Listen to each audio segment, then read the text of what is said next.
Welcome back दोस्तों। आज मैं आपके सामने रिसेंटली रिलीज हुई FIR मूवी को लेकर आया हूँ, जिसका मतलब है फैजल इब्राहिम राइज, और एक तमिल लैंग्वेज मूवी है जो रिसेंटली थिएटर्स में ही रिलीज हुई थी। उसके कुछ दिनों बाद अमेजॉन में रिलीज हुई थी। अब मूवी के बारे में बात करें तो मूवी की अच्छी खासी रेटिंग है, अच्छे क्रिटिक्स भी हासिल किया इस मूवी में। लेकिन रिलीज होने के कुछ दिनों बाद मलेशिया, कतर, कुवैत इन तीनों देशों में इस मूवी को बैन कर दिया गया। तो चलिए बिना टाइम वेस्ट के लेट्स स्टार्ट। और उससे पहले लुटा दो प्यार फॉलो इंस्टाग्राम। मूवी की शुरुआत में ही चेन्नई के किसी छोटे से एरिया में एक बंदे को दिखाया जाता है। इसका नाम है इरफान अहमद। इरफान की लाइफ बहुत ही सिंपल सीधी सादी होती है।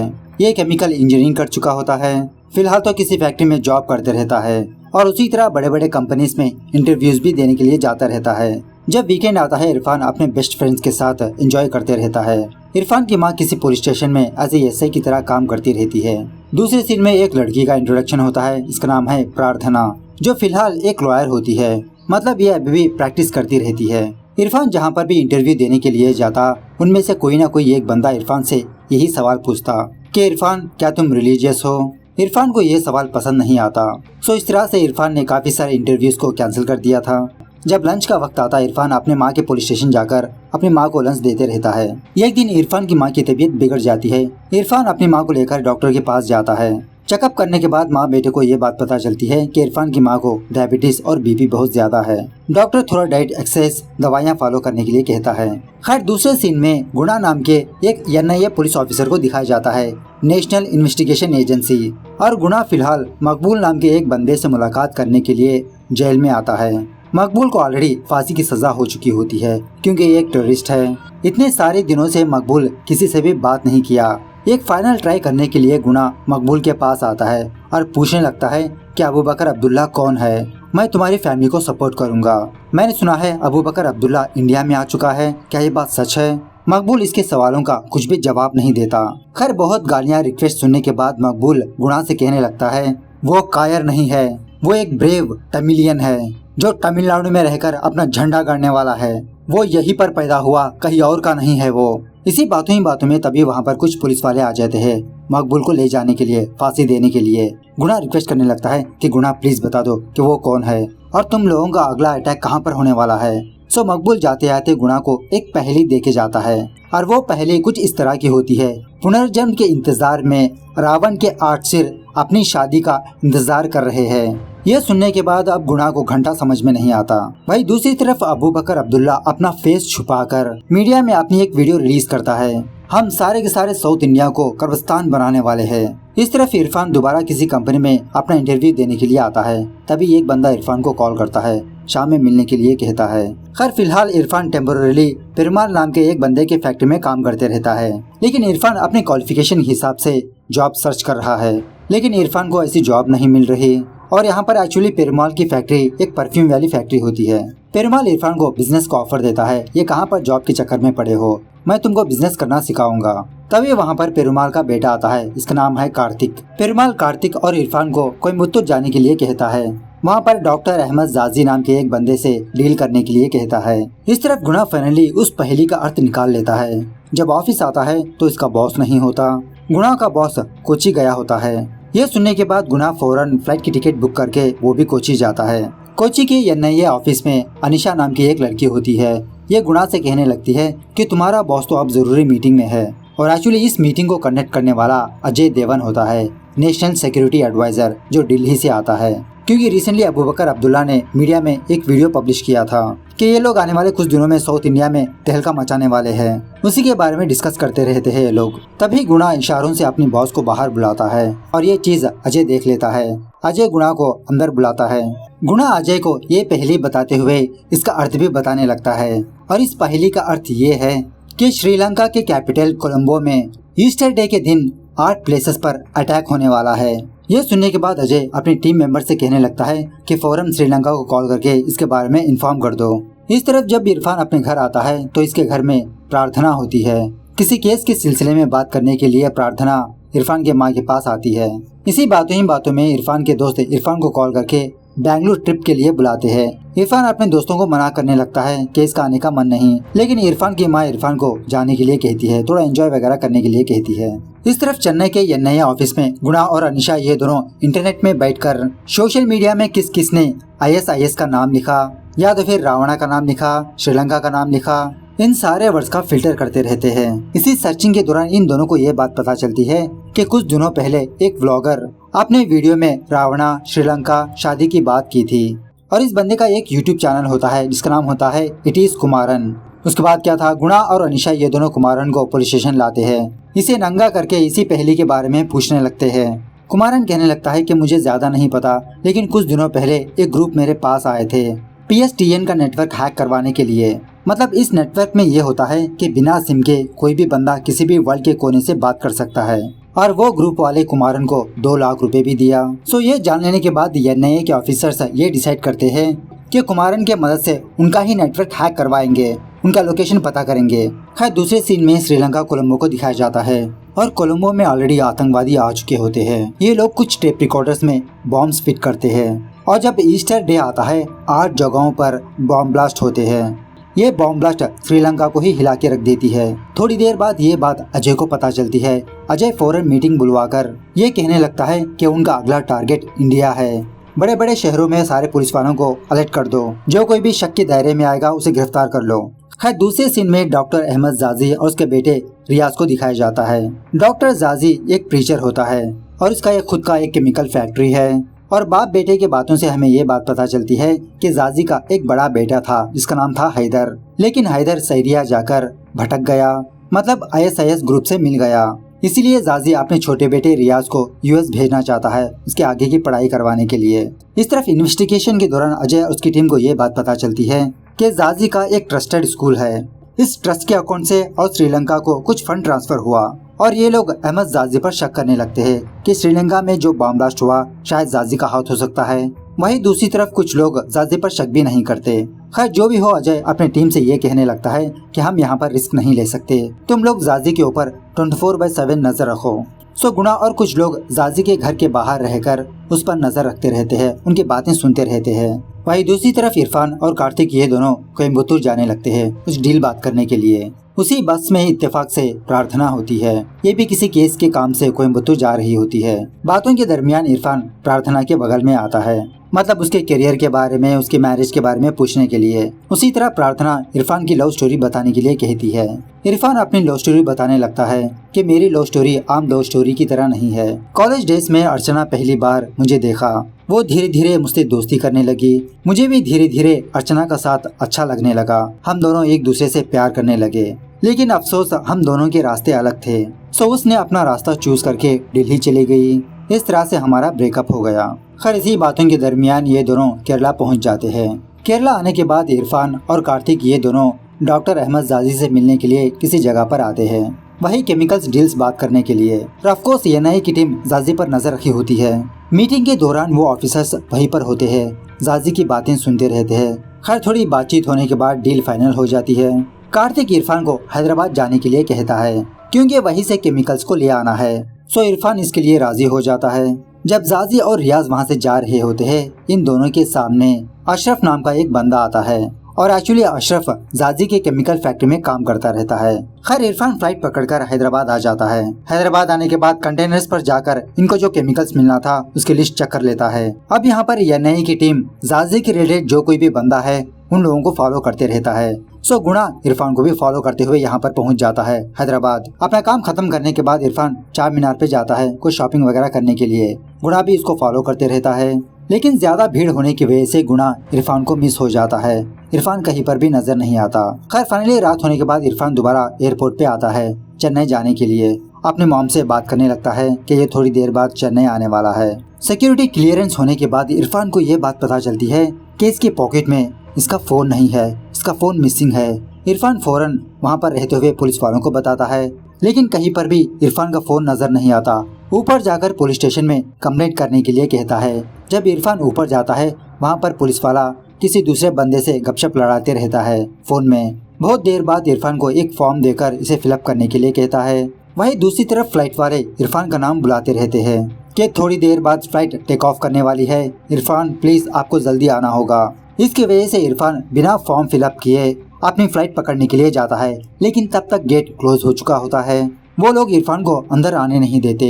पुलिस वाले इरफान की बैग चेक करने के लिए कहते हैं। अब इरफान को बहुत गुस्सा आता है। सर मेरी फ्लाइट लेट हो रही है, मुझे चेन्नई जाना है इन टाइम में। इसी तू मैं के दौरान इरफान के मुंह से बम का वर्ड निकल जाता है। मतलब ये ऐसा कहने लगता है, सर आप बैग क्यों कर रहे हो, क्या मेरी बैग में बम है? उसके बाद क्या था, पुलिस वाले इरफान को शक के दायरे पर उसे गिरफ्तार कर लेते हैं। थोड़ी देर बाद एनआईए का एक पुलिस ऑफिसर इरफान के पास आकर इससे पूछने लगता है कि तुमने बॉम्ब का थ्रेट क्यों दिया। इरफान इस पुलिस ऑफिसर को समझाने लगता है कि सर मेरा फोन गुम हो चुका है, मैं बहुत जल्दी में था, मुझसे निकल गया, प्लीज आप मेरी बात मानिए। इसी पूछताछ के दौरान एक पुलिस ऑफिसर इरफान से यह सवाल करने लगता है, Irfan are you religious? Irfan को बहुत गुस्सा आता है और उस पुलिस ऑफिसर से ये जवाब देता है, yes I am religious and I am Indian Muslim. खैर तभी इन पुलिस ऑफिसर्स को ये ऑर्डर मिलता है कि इरफान को छोड़ दिया जाए, वो हमारी नजर में है, हम उस पर नजर रखे हुए हैं।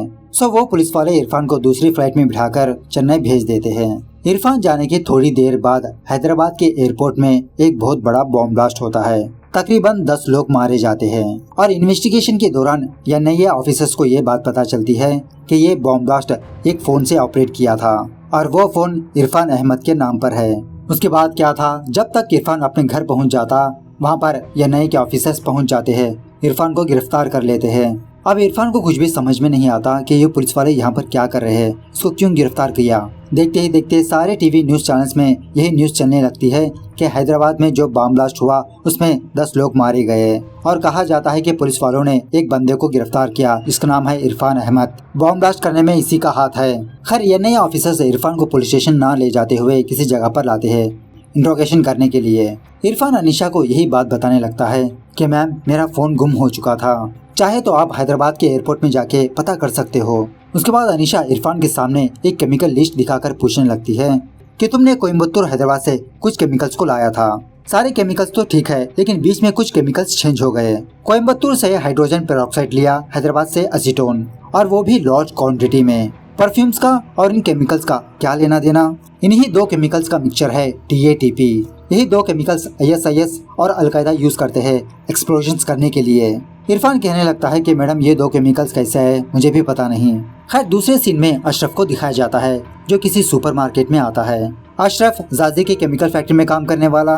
देखते ही देखते अशरफ को हार्ट स्ट्रोक आता है, वो वहीं पर गिर जाता है, शायद मर भी जाता है। इस तरह पुलिस वाले इरफान को टॉर्चर करते हुए पूछने लगते हैं कि बताओ अबू बकर अब्दुल्ला कौन है, तुम्हारा नेक्स्ट टारगेट कौन सी जगह है, तुम्हारे ग्रुप में कौन कौन रहता है, उनके नाम बताओ। इरफान यही कहने लगता है कि इसको इसके बारे में कुछ भी नहीं पता। इस तरफ कुछ पब्लिक इरफान की मां पर कीचड़ उछालने लगते हैं, उसे ब्लेम करने लगते हैं। घर का ओनर इरफान की मां को अपने घर से निकाल देता है। पुलिस वाले भी इसको इसकी जॉब से निकाल देते हैं और इरफान के रिलेटेड जो कोई भी बंदा है उन सारे लोगों से पूछताछ करते रहते हैं, जैसे पेरुमाल इरफान के दोस्त। इसी दौरान प्रार्थना इरफान की मां का सपोर्ट करती है, उसे अपने घर में रहने के लिए जगह देती है और सारे मीडिया के सामने आकर ये कहने लगती है कि मैं इरफान का केस लड़ूंगी, मुझे पता है इरफान बेगुनाह है। इस तरफ फाइनली कुमारन उस ग्रुप का नेटवर्क हैक कर लेता है। गुना से कहने लगता है अब बस एक मैसेज या एक कॉल, मैं उनका लोकेशन पता कर लूंगा। इस तरफ जाजी अपने बेटे रियाज से कहने लगता है कि माहौल बहुत खराब हो चुके हैं, मैं मलेशिया जाने वाला हूँ और तुम भी US चले जाना। तभी जाजी के लैंडलाइन को एक बंदा कॉल करता है। उसकी बातें सुनने के बाद जाजी रियाज से कहने लगता है कि वो जो लड़का है ना इरफान अहमद, उसको पुलिस ने गिरफ्तार कर लिया। अगर उसने सब कुछ बोल दिया तो हमारी कंपनी भी घाटे में आ सकती है। ये होने के थोड़ी देर बाद जाजी के घर से एक कॉल जाता है। एनआईए के ऑफिसर्स इस कॉल को ट्रैक नहीं कर पाते। वहीं दूसरी तरफ कुमारन बर्गर खाने में बिजी होता है, वो इस कॉल को देख नहीं पाता और बाद में हमको ये बात पता चलती है कि इस कॉल को करने वाला रियाज होता है। रियाज अपने टीम मेंबर से कहने लगता है कि तुम लोग अपने सारे मोबाइल्स को ऑफ कर लो। खैर इरफान की माँ और प्रार्थना ये दोनों इरफान से मिलने के लिए अनिशा के पास आते हैं, लेकिन अनिशा इरफान से मिलने नहीं देती। इरफान की माँ को लान तान करने लगती है। ये बातें सुनने के बाद इरफान की माँ वहीं पर बेहोश हो जाती है। मौके का फायदा उठाकर अनिशा यही वीडियो क्लिप इरफान को लाके दिखाती है कि देखो तुम्हारी माँ अब बीमार है, गवर्नमेंट हॉस्पिटल में उसका ट्रीटमेंट हो रहा है, अगर तुम हमारा कोऑपरेट करोगे तो हम तुम्हारी माँ को अच्छे से हॉस्पिटल में ट्रीटमेंट दिलवाएंगे, वरना तुम्हारी माँ की मौत के जिम्मेदार तुम खुद होगे। सो फाइनली इरफान अनिशा से अपने ग्रुप्स के कुछ मेंबर्स के नाम बताता है, अपना गुनाह कन्फेस कर लेता है। एनआईए के ऑफिसर्स यही बात अजय को बताते हैं। अजय कहने लगता है कि तुम लोग फौरन अभी के अभी इरफान को लेकर मजिस्ट्रेट चलो, अगर ये बात बाहर आएगी तो इसके ग्रुप मेंबर्स इसको लेने के लिए आएंगे। सो एनआईए के ऑफिसर्स इरफान को किसी वैन में मजिस्ट्रेट ले जाने लगते हैं। रास्ते के दौरान इरफान इन सारे पुलिस ऑफिसर से लड़ने झगड़ने लगता है। सारे पुलिस ऑफिसर्स को मार पीट के वहाँ से भाग जाता है। ये जान लेने के बाद पुलिस वाले सारे शहर में नाकाबंदी कर देते हैं और शूट ऑन साइट का ऑर्डर भी दे देते हैं। अब अनीशा को पक्का यकीन होता है कि इरफान अपनी माँ को देखने के लिए हॉस्पिटल जरूर आएगा। अनीशा और गुना ये दोनों हॉस्पिटल के पास फुल सिक्योरिटी लगा के रखते हैं। इसके बावजूद भी इरफान उस हॉस्पिटल के पास पहुंच जाता है। मौका देखकर इरफान प्रार्थना के पास आता है और उससे कहने लगता है कि प्रार्थना, मैं बेगुनाह हूँ, मुझे किसी ने फ्रेम किया है, मुझे मेरी माँ को देखना है, मेरी माँ से बात करनी है। सो प्रार्थना एक फोन कॉल की मदद से इरफान और उसके माँ के बीच बात करवाती है। इन दोनों के बीच बहुत इमोशनल बातें होती है। इसी बातों के दरमियान इरफान की माँ मर जाती है।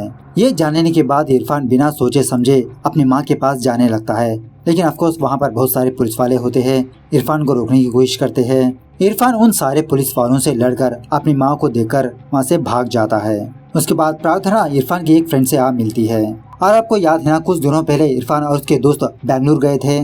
सो प्रार्थना ये सोचने लगती है कि अगर हम कोर्ट में ये प्रूफ कर दे कि जिस दिन श्रीलंका में बॉम्ब ब्लास्ट हुआ था उस दिन इरफान इंडिया में ही था, तो इरफान बच सकता है।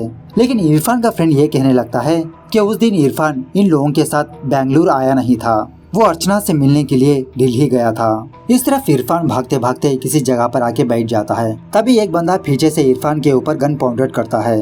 जब इरफान पलट के देखता है वो और कोई नहीं रियाज होता है। रियाज कहने लगता है कि इरफान, अब तुमको कोई भी बचा नहीं सकता, तुम कहीं पर भी भाग नहीं सकते, मेरे साथ आ जाओ। सो इरफान रियाज के साथ मिल जाता है। रास्ते के दौरान रियाज इरफान को भड़काने लगता है। खैर इस तरफ इन्वेस्टिगेशन के दौरान एनआईए ऑफिसर्स को यह बात पता चलती है कि इरफान ने जिन जिन लोगों का नाम लिया कि वो एक्चुअली इंडियन मुसलमान क्रिकेटर्स है। अपनी माँ को देखने के लिए इरफान ने ऐसा कहा था। इस तरफ रियाज इरफान के साथ अपनी केमिकल फैक्ट्री आता है और उससे कहने लगता है कि देखा तुमने, ये देश तुमको कैसे फंसाया, मेरे साथ हाथ मिला लो, हम दोनों मिलकर इस देश को एक सबक सिखा सकते हैं। सो इरफान रियाज की बातों में आकर इसके साथ हाथ मिला लेता है।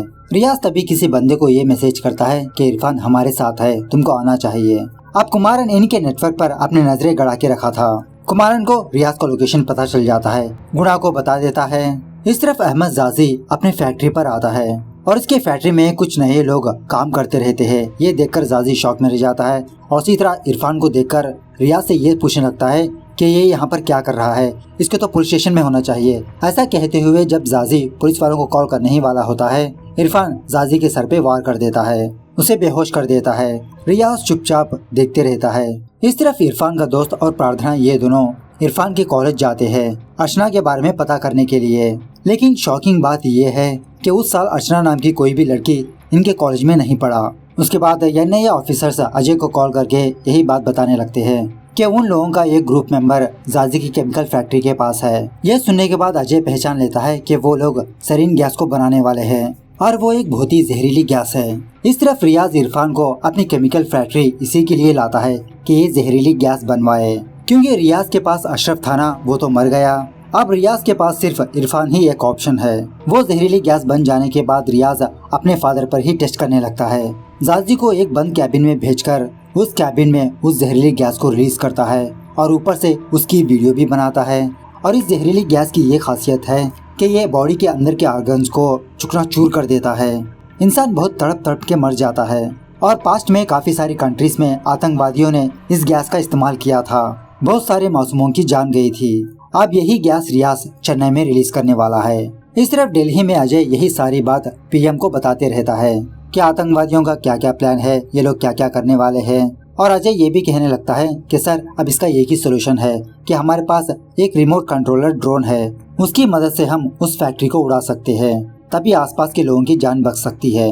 तो पीएम साहब इसके लिए परमिशन दे देते हैं और फौरन वहाँ की सारी पब्लिक को खाली करने के लिए कहते हैं।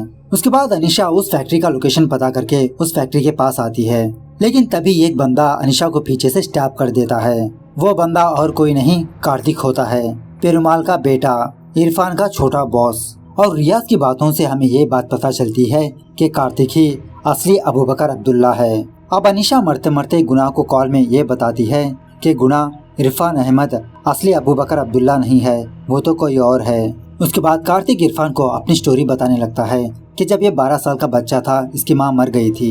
सो कुछ काम करने के लिए या पढ़ाई वगैरह करने के लिए ये सहरिया चला गया। वहाँ पर कार्तिक हैदर से मुलाकात की। हैदर जाजी का बड़ा बेटा, और उस वक्त हैदर ऑलरेडी ISIS में था।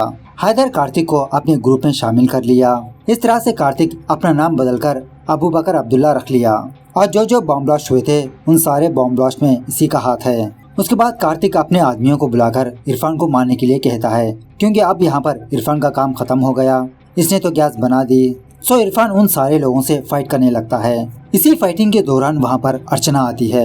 अर्चना भी इरफान के साथ मिलकर उन सारे लोगों से लड़ने झगड़ने लगती है। मौका देखकर कार्तिक अपने लैपटॉप की मदद से उस जहरीली गैस को रिलीज कर देता है, एक्टिवेट कर देता है। धीरे धीरे वो गैस शहर में फैलने लगता है।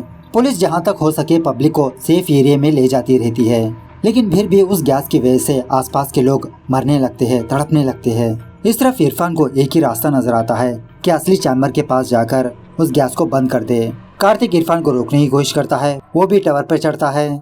इसी दरमियान में वो मिसाइल ड्रोन उस फैक्ट्री को उड़ा देती है, और शायद इस ब्लास्ट की वजह से इरफान मर गया या पता नहीं। अजय का मिशन तो सक्सेसफुल हो गया, पीएम को यही बात बताता है। पीएम भी बहुत खुश होते हैं। उसके बाद अजय हम व्यूअर्स को एक असली कहानी बताता है कि एक्चुअली इरफान अहमद अजय देवगन का ही आदमी होता है। मतलब अजय का हमेशा से ही प्लान बी होता है, और इरफान इसका प्लान बी है। इरफान को ट्रेन वगैरह करवाया। अजय के सीक्रेट मिशन के बारे में कुछ ही लोगों को पता होती है। अब अर्चना भी अजय की ही टीम मेंबर होती है। वो हमेशा इरफान के पास रहकर उस पर नजर रखती रहती है। खैर प्लान के मुताबिक इरफान पेरुमाल की फैक्ट्री में जॉब हासिल कर लेता है, क्योंकि पेरुमाल और जाजी के बीच कुछ केमिकल डील्स होते हैं। जाजी तक पहुंचने के लिए ही इरफान ने पेरुमाल के पास जॉब हासिल किया। इसी दरमियान में इन लोगों को ये बात पता चलती है कि श्रीलंका में बॉम्ब ब्लास्ट होने वाला है। इरफान, अर्चना और कुछ लोग श्रीलंका जाते हैं, लेकिन उस बॉम्ब ब्लास्ट को रोक नहीं पाते। और ये दिन वही था जिस दिन इरफान अपने दोस्तों के साथ मिलकर बेंगलुरु जाना चाहता था, लेकिन वो बेंगलुरु नहीं गया, वो तो श्रीलंका गया था। अब अशरफ की बात करें तो अजय को पहले से ही शक होता है कि अशरफ रियाज के साथ मिला हुआ है, जहरीली गैस बनाने में रियाज की हेल्प करेगा। इसीलिए मौका देकर अर्चना अशरफ को मार देती है, एक छोटा सा इंजेक्शन डाल के, क्योंकि अगर अशरफ मर गया तो रियाज के पास इरफान ही एक ऑप्शन होता है। अब हैदराबाद के बॉम्ब ब्लास्ट के बारे में बात करें तो ये बॉम्ब ब्लास्ट अजय ने ही किया था, और मीडिया को दिखाने के लिए 10 लावारिश लाशों को ला के रख दिया, इरफान को टेररिस्ट बना दिया। और उसी तरह अर्चना ने ही इरफान की हेल्प की थी उसकी माँ के पास जाने के लिए, उसे बचाने के लिए। इसी ने ही इरफान को उस वैन से भगाया था। मतलब अजय की टीम का ये पहले से ही बहुत बड़ा प्लान था अबू बकर अब्दुल्ला को पकड़ने के लिए। और फाइनली इरफान शायद अपनी जान देकर अबू बकर अब्दुल्ला के प्लान को चौपट कर दिया। और इसी तरह इरफान का असली नाम है फैजल इब्राहिम राइज। इस तरह से ये मूवी यहाँ पर दी एंड होती है। तो मूवी कैसे लगी कमेंट करके बताना जरूर, बट नो कंट्रोवर्सी। मिलते हैं अगली वीडियो में, तब तक take care, bye bye, see you soon.